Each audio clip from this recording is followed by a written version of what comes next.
Hey there, Twins fans. My name is Seth Stowes of Twins Daily and twinsdaily.com. Thank you very much for joining our third Twin Spotlight of the week. On Monday, we chatted with Trey Cabbage.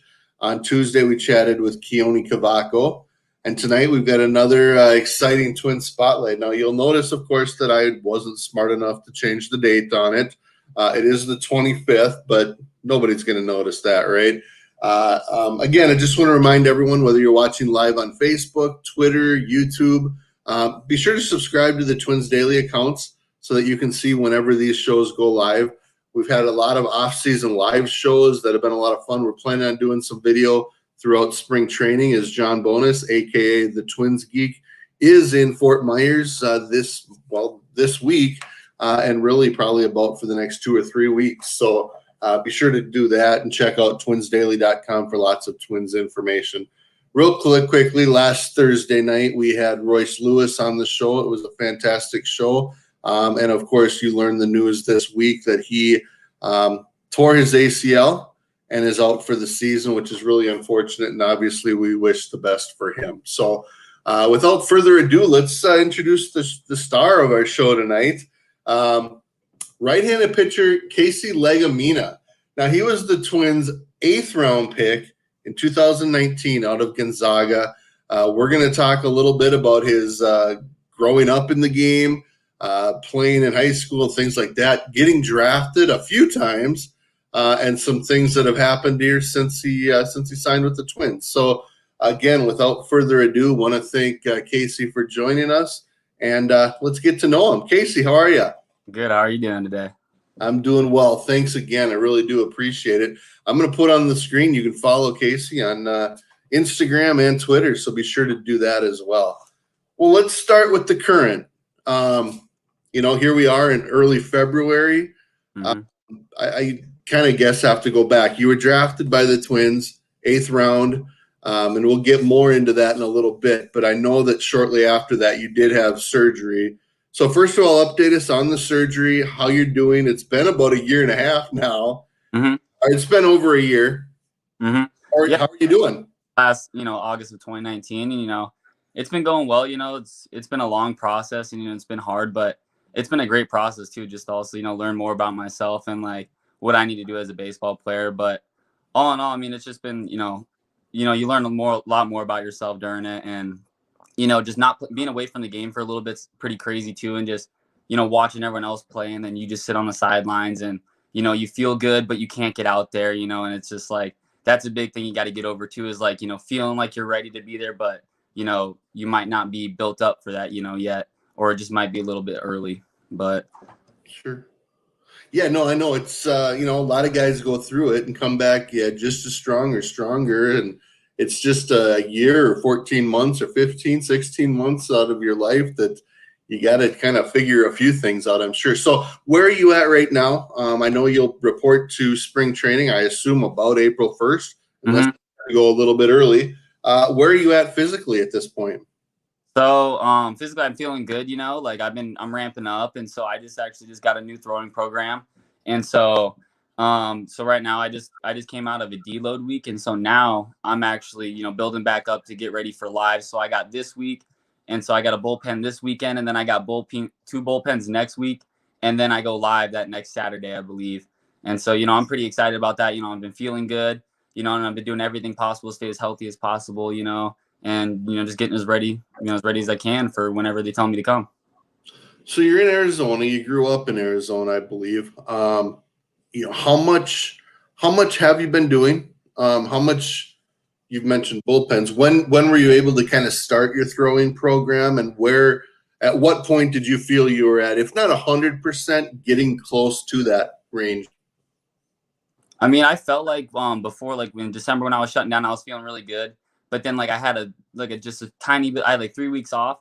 And that 3 weeks off, like, it felt like if I came back and I was just completely normal. And so like right then, that's when I started feeling like when I was throwing, I didn't have as much creakiness or anything like that, just like the little creaks you have after surgery, little bits of tightness and stuff like that. But, about then, after I came back, after I shut down for the 3 weeks, everything was feeling really good. And so like, that was kind of then when I started, I could see the big difference. I was like, wow, like, I'm starting to feel like me again, you know? And I mean, one thing I know when guys go through the surgery, usually there's a few guys in the organization that are going through the rehab at various stages at the same time, kind of all going through it in Fort Myers. I asked you a little bit beforehand. I know that Tyler Wells told me that he was headed to Arizona, and you guys worked out a little bit together. Talk a little bit about Tyler. Obviously, a Rule 5 pick of the Orioles. He's in big league camp right now, but what kind of things were you guys able to do? Just play some catch and things like that? Well, I mean, when we were there, we actually really didn't even get to see each other throw much because, like, right when we were getting there for spring training and stuff like that, I was just starting to throw, and we weren't throwing much there yet, and he was a little bit ahead of me, so we never got to play catch. I saw him throw like twice, you know, but and then we got shipped home, and so, but me and him spent a lot of time together in the training room, so and going through the same thing, and we also, you know, we saw the same doctor for our surgery, and so that kind of had, like, you know, built a bond between us. And so, you know, we had that kind of connection. And he also was, you know, there to mentor me too before I had my surgery, to kind of, you know, tell me, like, you know, what he went through and stuff like that. And it was just good to have someone, you know, by my side that was going through something, you know, was going through something currently that I was potentially about to go through. And so to see it from his view and just talk about, like, you know, different doctors and stuff like that. And just also just him being a good friend and, you know, just being able to have someone to hang out with, especially being new to the org and having someone that almost like takes you under his wing, you know, and someone that you can just hang out with that's been around for a little while. You know, it was nice to have, and, you know, it sucks to see him go, you know, but you know, it's good for him, you know, and I hope he does big things over there. You know, I hope he makes that team. Yeah, certainly. We all hope that. All right, we're going to go back in time here a little bit, but first, just a reminder to anyone listening: if you have any questions for Casey or any comments or well wishes or whatever it is, please feel free to send those, especially on YouTube and Facebook, and we'll put those up on the screen. I want to go back. What are some of your early memories of playing ball? I mean, obviously Little League, but are you one of those guys that grew up with a glove on one hand throwing a baseball around? I mean, yeah, it's just always been in my family. I went to all my brother's stuff when I was younger. And I mean, I got into it when I was younger too. We were always out in the front yard, like playing catch with our dad, you know, just small things like that, you know. And, you know, I wasn't as into it when I was a little kid. I was, you know, the kid in the outfield playing with GI Joes and stuff like that. But, you know, as I kept playing, and so my earliest memories, I would probably say, are probably coach pitch. Was, you know, coach pitches about the time, and like machine pitches. Those are like my earliest memories. But I mean, a lot of the early memories that, you know, stick out the most to me are watching watching my older brother's stuff and being at his games, and, you know, watching all of his travel ball games, because it was every weekend. And so it was a big part of my life growing up, and, you know, made me really want to play baseball. Yep, for sure. We asked for questions. We got questions here. So bear with me as I pull some of these up here. Now, the first one comes from David Youngs. He's one of our writers at Twins Daily. And he asked the question: your dad was a pro ball player. How did that influence you growing up? I saw that he played a little bit in the Appy League, got up to AA before you were born. So any thoughts on how that influenced you? Obviously, you must like the game a little bit if he played football. Yeah, it was great. You know, he's a big influence on my baseball career. I mean, you know, having a deeper knowledge into the game than most parents have, you know, it was a big part, you know, growing up and having him be able to work with me out there. And, you know, he had a lot of good advice and helped me mentally with the game and, you know, how to be a pitcher.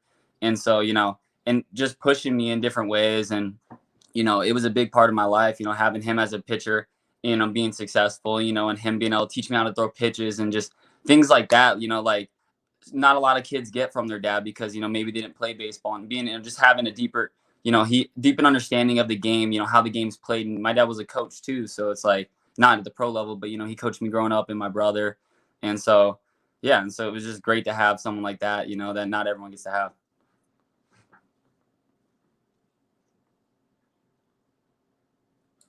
I forgot to unmute. Sorry about that. We're going to keep going with the questions if they come in, because I want to encourage that. And we got another question from Cody. Good luck this year, Casey. And secondly, what kind of pitch mix do you work with? Thank you. So right now, yeah, fastball, slider, and changeup. And, you know, I'm looking to potentially add stuff here in the future. But this first year, you know, I'm really just trying to make sure I have my pitches honed in for this upcoming year. And then, you know, this next year, you know, another year after the surgery, you know, this following year, work on some more stuff and potentially add, you know, something else to my arsenal. But, you know, really just trying to make sure I have that changeup dialed in and, locate everything as well as I can. Very good. All right, I want to kind of continue this. Did you play other sports growing up? Were you baseball only, or did you stay pretty active with other sports as well? I mean, I always, I was always the kid, playing football, whatever it was. But actually playing sports, I didn't really do much other than I played a little bit of hockey. And then I played lacrosse for a couple years right before high school, which I really enjoyed. But other than that, no. Okay. No, that's good. I don't know if that's good. It is your story. Tell me a little bit about your high school teams. Obviously, I think there was some pretty good talent. And I'm sure I'll say it wrong, but is it Basha High School in Gilbert? Mm-hmm. Yeah. You had some pretty good teams. I saw some other guys drafted as well as you. Yeah, it's a pretty good program. We've had some guys come out of there recently, that came out of there. We're always pretty good in high school, and we didn't win a state championship, sadly, but we had pretty good years for the most part. But it's a good culture over there. Great coach. Great facilities. Couldn't ask for a better community. But yeah, I had a great time over there. I played a few more positions though back then. Back then I actually hit, so I didn't just pitch. I felt like I was probably a better hitter than I was pitcher at the time. And then that kind of came over when I had later into my career. But Basha, it's a great school.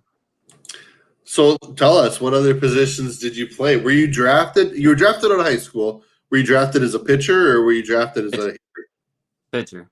And okay. So like I was a pretty good hitter, but pitching, really kind of, I started, junior years when I started really becoming a better pitcher, and notice was like, that's going to be more of my thing.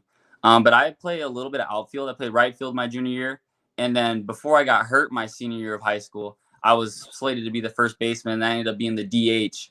And so I just DH'd the whole year after that because I couldn't throw. Okay. Yeah, so I'd wonder.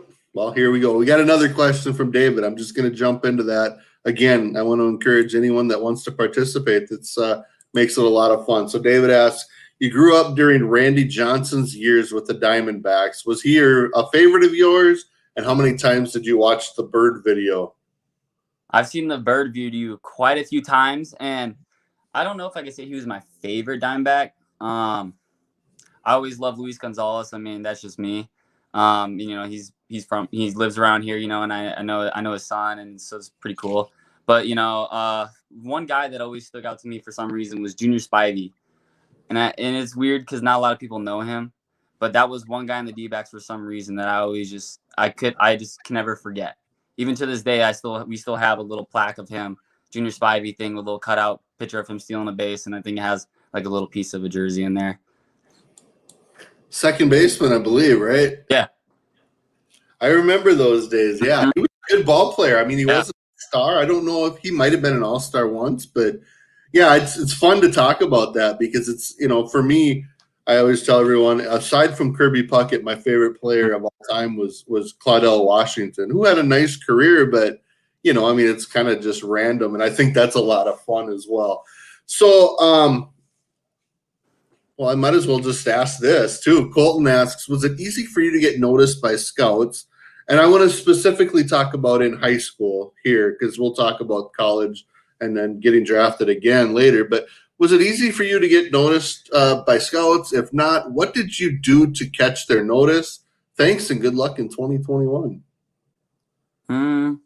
I don't know if it was easy to get noticed by scouts. I mean, there's the good thing about Arizona, there's tons of scouts. And so for the most part, you might get seen in the passing, that's really it is, just getting an opportunity. And there's plenty of times for guys down here and tons of scouts come here, all the baseball players that come to this area, especially doing the perfect game tournament and all that that are held here at the spring training sites. And so it usually brings a, wide variety of scouts down. And so, I mean, I feel like playing in those tournaments here and there and then catching their eyes and then, being at a high school and, just playing against other good teams and, getting seen that way too is a good way for, to get noticed by scouts. But specifically, I didn't do anything specifically to get noticed, really just work hard and, just let that speak for itself. Did you play on like and I always refer to it as like the national circuit or like area code games, perfect game. Did you play in any of those types of, I don't know, is it select leagues type of thing, or did you play mostly just at home? Well, like I did, I mean, I played in perfect game tournaments and stuff like that, but I didn't do like the national showcase or like the perfect game All American. I was fortunate enough to do the underclass area codes. What was that going into junior year, and then I played in area codes the following year going into my senior year, and those were two great times. Absolutely. So you did get drafted. I said I mentioned earlier, it's like 25th round, and even that was even like you said, you didn't even pitch your senior year. Was What was the decision like for you to not sign? Was that an easy decision? And then secondly, you went to Gonzaga. Did you have a lot of choices? And what was it about Gonzaga that made that the right choice for you? I mean, big thing was like, choosing the right school was easy for me because I felt like home when I went there. I love the guys there, I love the coaches, and I love the culture and the family aspect that they have there. What was the other question you said? Sorry about that. No, you're good. I tend to ramble. So, just the whole scouting aspect or getting drafted, was it an easy decision not to sign at that time? I mean, for me, like what I did when I would talk to my dad daily. Like after the draft, I was up in summer ball playing, and so I was talking to my dad every day, and we would just talk about pros and cons, pros and cons. And so it was easy for me, like I'd just write them down. What's the pros of playing, pro ball? What's the cons of playing pro ball? And so I did that with both of them, and and after thinking about it, there was just some cons that I didn't want to miss out on in the college aspect. Was going there and experiencing that college lifestyle and just getting a little bit older, and just having that time to mature, and I really thought I was ready, but I'm glad I went to college because you grew up a lot during that time. And I think it's a really big time for guys, is those 3 years when you go to college, you make big jumps in those years. You mentioned playing some summer ball elsewhere before even going to Gonzaga. And I don't know. I see it's Wenatchee, the Yeah. West Coast League. And you got a few games in. What was that experience like? Were there a lot of high school guys, or is that more of a college with that league? We had a really good young group of guys. Ours was mainly of like incoming freshmen. We had a lot of incoming UCLA freshmen. And then we had like 6 Gonzaga guys and then a couple older, and then some UC Irvine guys. But it was a good mix of guys. And, so, but when actually, what were you saying? Sorry, I'm so sorry. Sometimes I just have you and I just get off. No. I was just like, where is that? And what was that experience generally like? I see you just got like a handful of games. Oh yeah, I was because I was actually coming off that injury because I partially tore my UCL in high school, and so then I was coming off of that, and so I was going up there, and I was still like kind of weary, feeling how it was feeling, and so I was going up there and I was like, all right, let's try to get some innings in and see how it's feeling, and I went up there and I threw 12 innings and it just wasn't feeling that great, and so then they had me go home unfortunately, but yeah, so it was a pretty short summer for me up there. Okay. And then you went to Gonzaga, and the first year you kind of split time as a starter and a reliever. Your second year, I mean, you were 26 games, 13 saves, 3 wins. I mean, that's a pretty strong season coming out of the bullpen. Did you enjoy the role? Did you enjoy coming out of the bullpen at that time?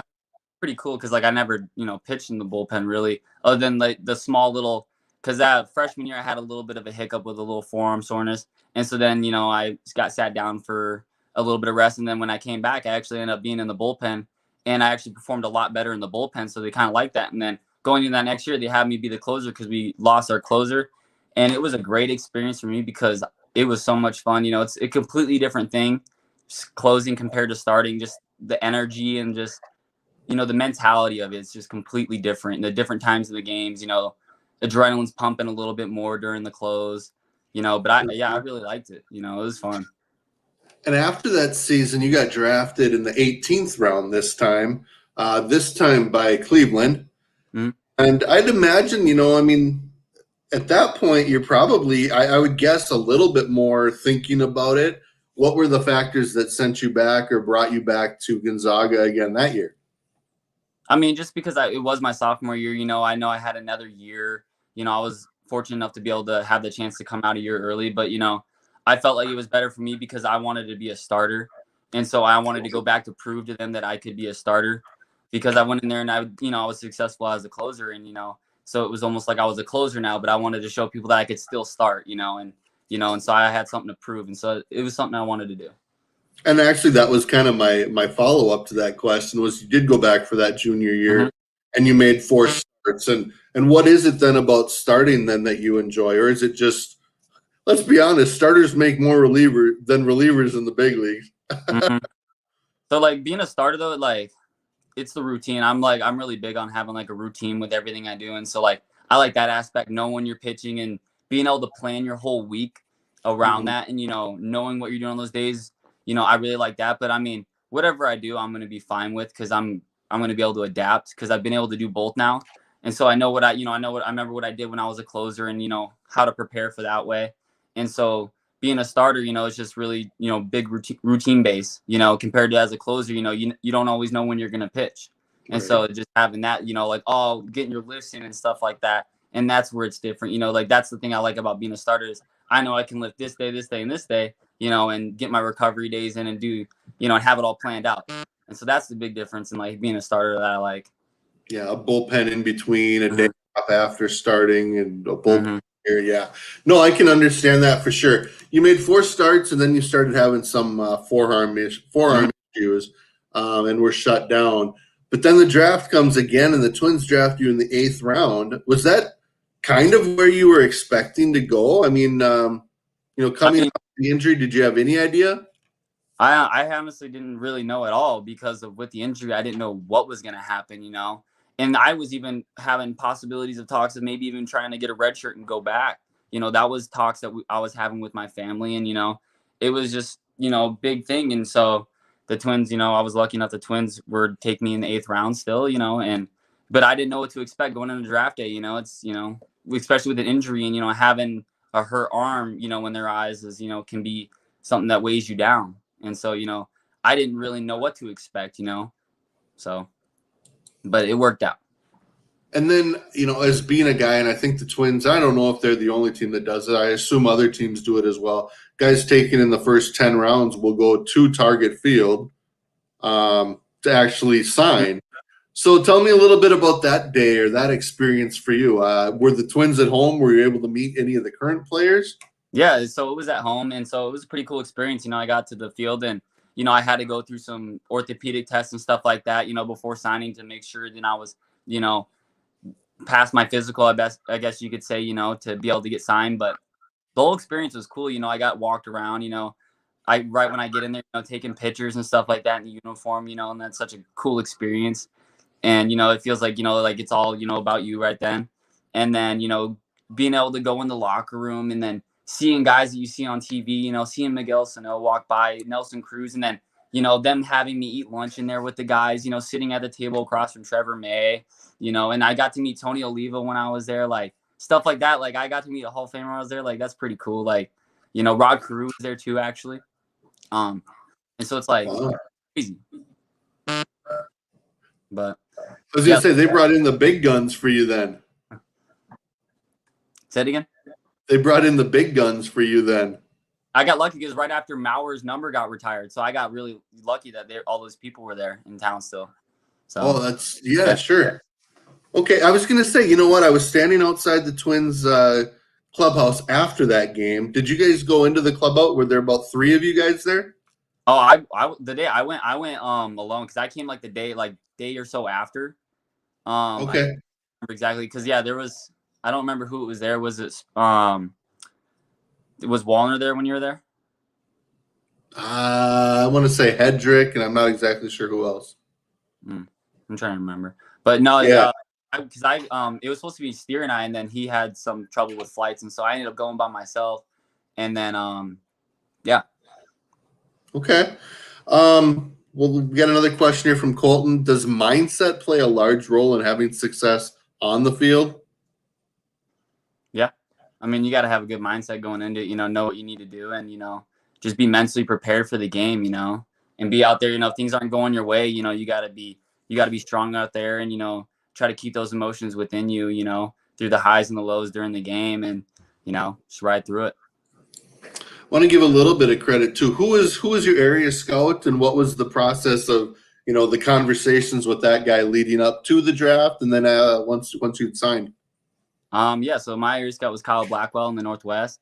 I got to know him over a couple years, the 2 years while I got scouted in the Northwest, and so I met with him a couple times, and he's a great guy. And I've actually seen him at the complex once or twice, I think, and so that's been nice. But so we just kept in touch, and came to all the games, as many as he could. I didn't see him all the time, but he would come down, by the bullpen when I'd warm up and say hi and stuff like that. And so we kept a good conversation, and even to this day, I randomly will text him and thank him for the opportunity that he gave me, because it means a lot to me, and he believed in me enough to stand up there and fight for me, for them to pick me. And so I'm grateful for him. No, that's great. I appreciate you doing that. Just a couple more minutes here with Twins right-handed pitching prospect Casey Legumina. I am curious, a little bit. Were there conversations about you having surgery while you were signing, or was the decision go to Fort Myers and let's just see how it goes? Okay, yeah. So, but like before the draft, most of the teams were calling and saying a lot of them wanted me to get surgery, and that was the thing. And then the Twins called and they said, "Hey, look, we're gonna try this out and see how you feel." And I had those discussions, after they picked me, with them, and we talked about, I was feeling good. That was the thing, I was feeling good, and so, but just stuff in there wasn't, doing all right, I guess. But and so I did my best to come back, and so I got out there, and then just things weren't going that way, and then we ended up getting the surgery. But yeah, they wanted to give me that chance, and I wanted that chance too, because I felt good. I didn't want to just go, oh, let's get surgery, like everyone wanted. I wanted to at least give it a shot and really see how it felt, with a little bit more significant time off, with some good rehab. And so, but, it just wasn't feeling good. And so we ended up deciding, go under the knife finally. Well, and in reality, if you would have had it in mid-June, you would have missed all of 2020 anyway. Mm-hmm. In August, you missed 2020. Tell me a little bit. Now, I mean, you weren't going to probably pitch so much at all. Maybe some rehab late in the year in the GCL or something like that, possibly. But what was 2020 like for you, knowing you weren't going to pitch, but at the same time, you were in Fort Myers and you got sent home? And, what was that whole experience like for you? I mean, for me, I just saw it as a good time. Like, no one else was playing, so it was a time for me to really grind and get after it. So, I can be as, get as far ahead as I can. They weren't playing, and so it was almost like it was good for me, And so, like, I took that opportunity and, just put my head down and just work as hard as I can, and see where we're at when we get there. Really. A lot of guys talk about, you mentioned kind of the elbow and feeling that. I think you described it as creakiness, or and a lot of that's just the tendons kind of rebuilding, re-strengthening, and that's normal. But did it go pretty smoothly, do you think, with the rehab group that you had done, or were there some setbacks, which again are normal? Mm-hmm. Yeah, I would say for the most part, it went pretty smooth. I did my best on following what they gave me, because the things they were giving me, I was feeling good doing them. And so I was like, all right, I'm just going to keep going with what they're giving me. And so, but yeah, like, most people have their ups and downs. Like, it's not going to be perfect. There's times where you're like, oh my gosh, it's tight, and you start freaking out. And then it's like, when it's really nothing, and it's just because, you're building up and you're doing new things, and you think about how long you didn't do it, and you have a new ligament in there and they drilled into your bone. And so it's like, you're stretching the ligament back out and stuff like that. And so, like, sometimes it's scary, you have like the creakiness and stuff, and you're like, you don't know. And so, and that's a big thing, is working through those parts of, the surgery, those are the big mental parts. I would say the TJ process is more mental than anything, because you got to get over those mental barriers, of throwing the pitches again, learning how to throw them. And, guys are like, oh, I might not be as good again. You have all those thoughts. And so, like, that's a big thing, and so those are, TJ, you just got to keep your head down and just work hard and just trust, what they give you, really, and that's because you were rehabbing, were you able to stay in Fort Myers longer than some, or did you have to go back to Arizona? No, yeah. So, like, when they right when COVID hit and they started sending everyone home, I went home right away. And so, I didn't get sent back, or I didn't get to stay, there.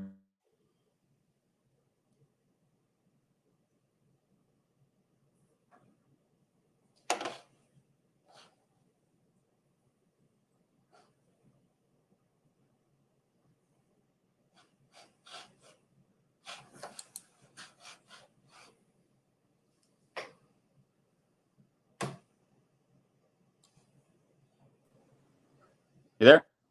I'm here. Can Oh, you hear me? I don't know what happened to the internet there.